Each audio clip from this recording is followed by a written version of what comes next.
I'm at Ridgedale Farm in Sweden, and today I've got the pleasure of following around one of my apprentices from last year. You might remember Tobias from Germany. He did a season with us, and now he's here at Ridgedale. And so today I'm gonna kind of follow him around in part of his daily chores, starting at 5:40 a.m. They get up and they're gonna move the chickens, and they're gonna do a variety of other chores. I'm gonna just check in with him throughout the day as they do them. I just opened the nest boxes inside, so that's part of the routine, opening the eggmobile, opening the nest boxes, so that the birds can start laying eggs. And first egg collection is at 9 o'clock, second one at 3:30, and then at 3:30 we close it up again, the nest boxes, so that they don't sleep in there and so that the nest boxes stay clean and we don't have too much manure on our eggs. Welcome in my permaculture garden.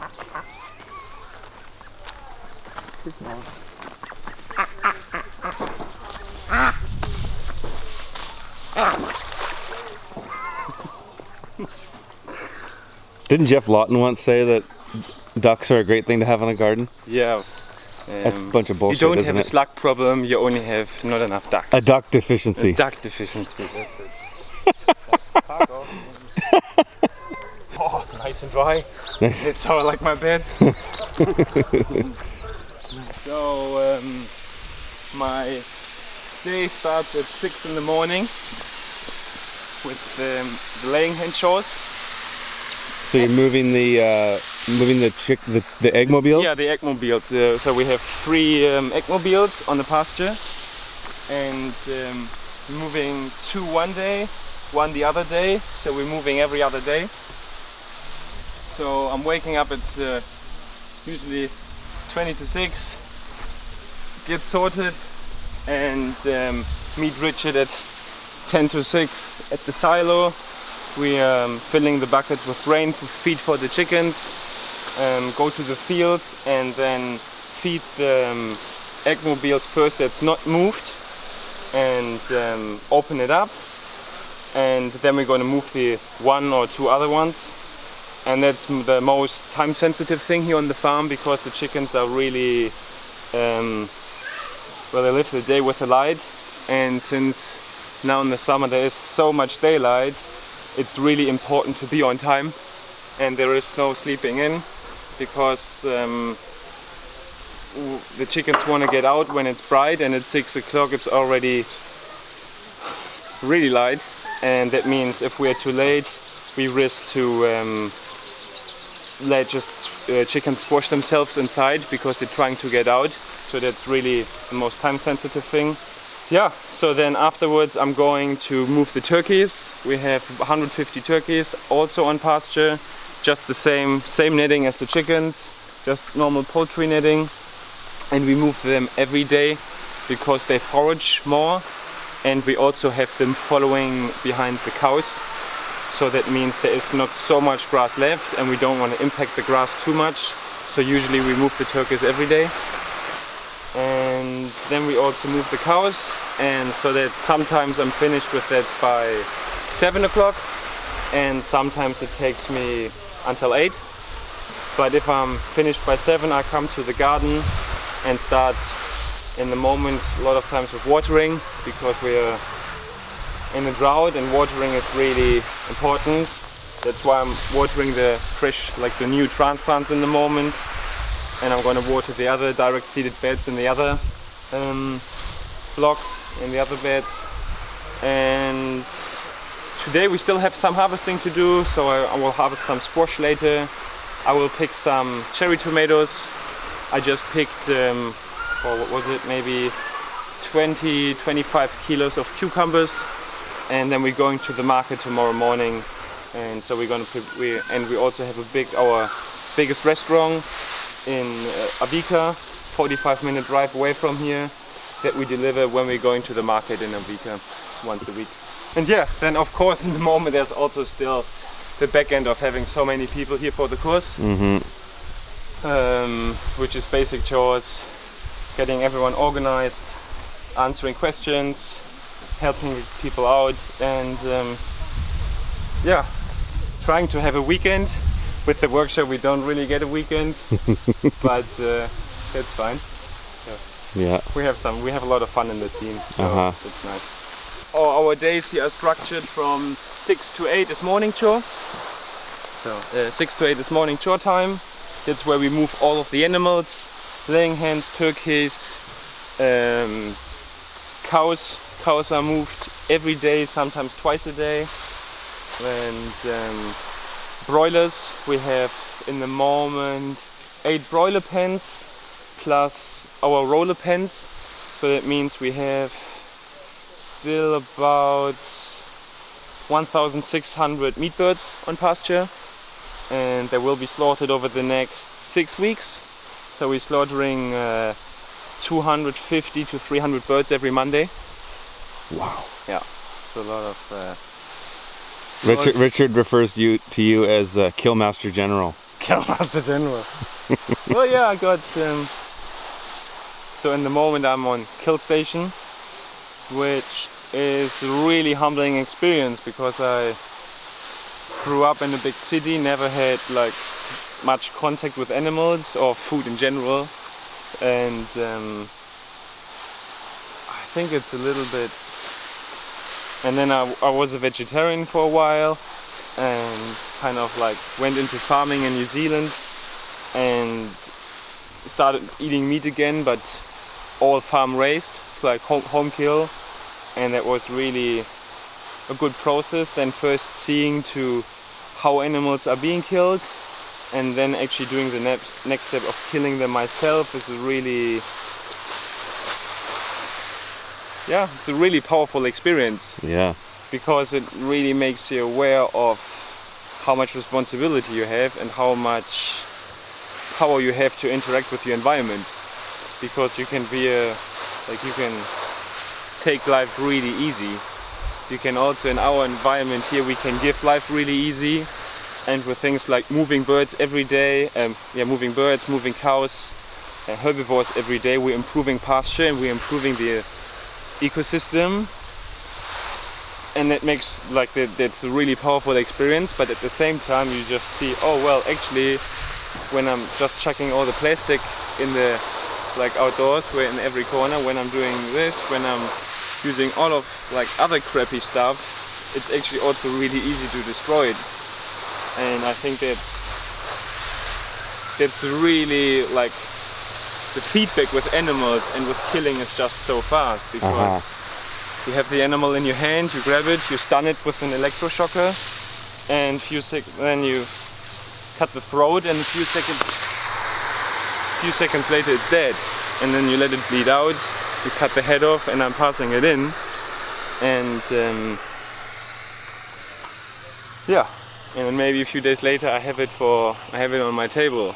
So, and it's really an experience that I never had before. And I wouldn't like to do it every day, so I couldn't imagine doing it on an industrial basis. But I'm enjoying it to do it once a week, because it's a really, it's a good thing to do. Do you want to walk with me to the pump? Oh yeah.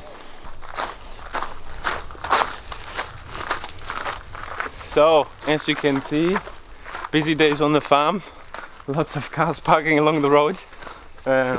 We have 45 people here from all over the place, Europe, actually... many Americans, surprisingly. Many Americans. Luxembourg, a lot of Germans. A lot of Swedes. A lot of Swedes, so it's nice. I think it's a really nice thing to do this. I mean, it's a long weekend, it's Thursday to Sunday, but it's still a weekend workshop. And it gives a lot of Swedish people the opportunity to come and actually be here. Because at our PDC, at our 10-day training, 11 days essentially, there was just 1 or 2 Swedish people. And so I mean, especially for farmers, how do you're not really able to leave your farm in the summer for 10 days. 4 days is just the maximum time where you can get someone to manage it and you can leave. So Toby has to do this every single time he turns on and off the water. So how many times a day do you do that walk, Toby? Well, if I'm watering enough, it's probably So I'm turning the pump on 4 or 5 times, so I'm doing that walk 10 times. And this is the what? This is the pond. Yeah. So the problem that we have is, since our pond is so low, we have a lot of sediments coming into the pump, and every time I'm turning the pump off and on again, I have to clean the filter to make sure that it's like that the pressure is high enough. So I'm taking my, I mean, it doesn't take much time, but I still have to get the filter up. I have my pressure washer set up, clean it really quick, and then when I'm going to turn it on the next time, I'll just grab my filter and turn it on again. But you can see there's a lot of, like, it should be clean, but there's a lot of sediments here, a lot of dirt. Yeah. And it's easy to block the pump. Yeah.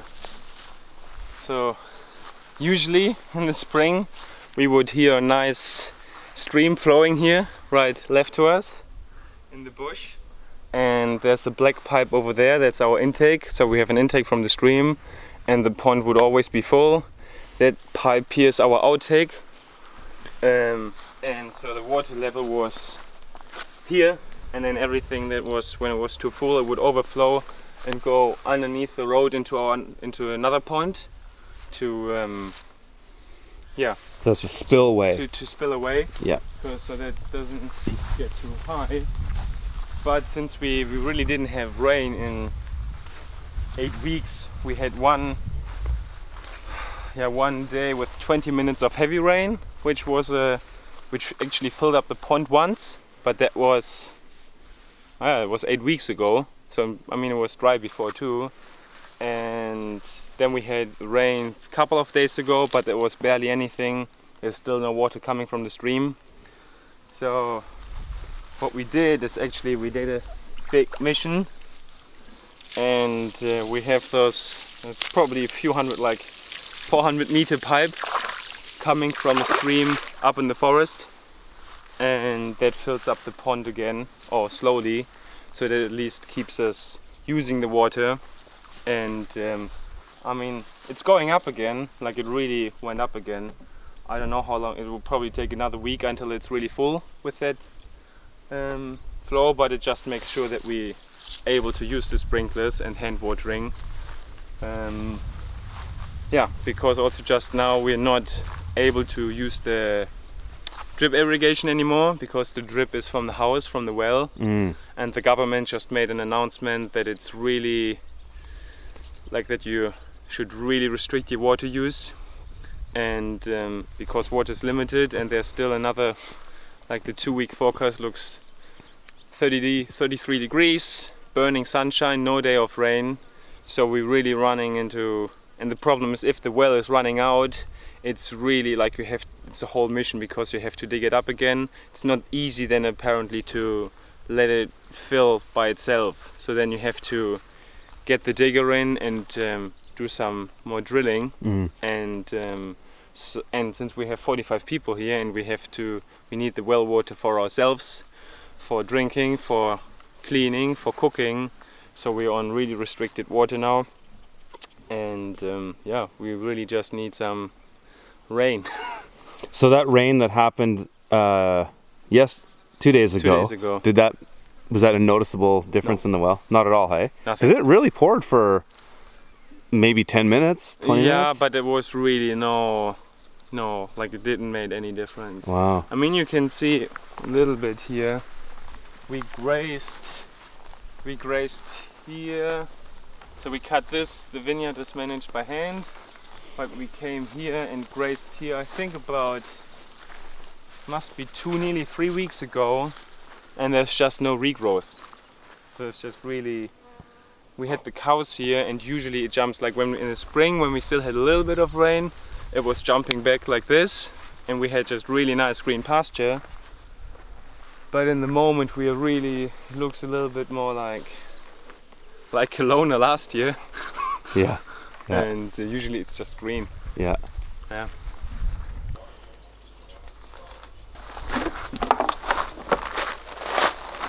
Niels is just coming back from first egg collection. He's starting at 9 and usually needs 45 minutes. So he collected the eggs from the 3 egg mobiles, and it's probably about 700 eggs right now. Okay. And he's gonna load it in the egg packery, and then the next second egg collection will be at 3:30, and then at 3:30 it's the last feeding, and he's gonna close the nest boxes. And then the day for the hens is ending at, in the moment, 11:30 to close the egg mobiles, so that they're all inside and ready to move in the morning. Must be at 800 eggs at least this morning. Wow. Yeah, that's what Toby just said. You know, normally you would try to find a sweet spot, so you'd have as many eggs in the morning as you have in the afternoon. But that would mean me collecting during breakfast time. And so I'd rather have too many in the morning. But it's just the capacity of what the quad can do. Right. So we're trying to keep order, so we're using going from left to right, with this being Eggmobile 1 and this being Eggmobile 3, and that allows us to later on to statistics on how well they perform and look at the differences. So putting them all in here now, and then I'll have to sort them later.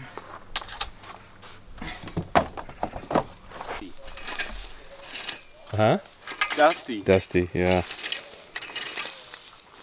So tell us what you were doing here, Toby. You're clearing out these beds? Yeah, I just cleared out the beds of peas, and we are making an effort to string them up, or like just have them in those big chunks. And then I'm going to get the quad with the trailer and drive them through the piggies.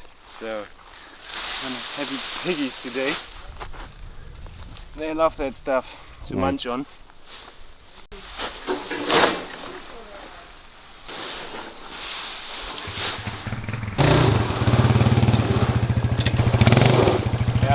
No, it's fine. Yeah, it's probably over. Good.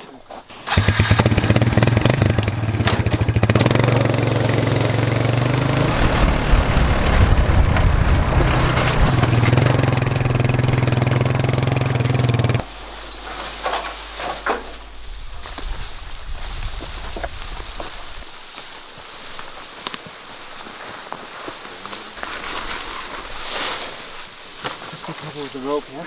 Pick, pick, pick, pick, pick, pick! Some of them are a little bit scared. Yeah, they're also a bit conscious because there's more people than just me. Yeah. Super woody stuff. It works fine though. So this is that compost that's like composted cardboard or something, isn't it? Yeah. Toilet paper rolls? That's what it feels like.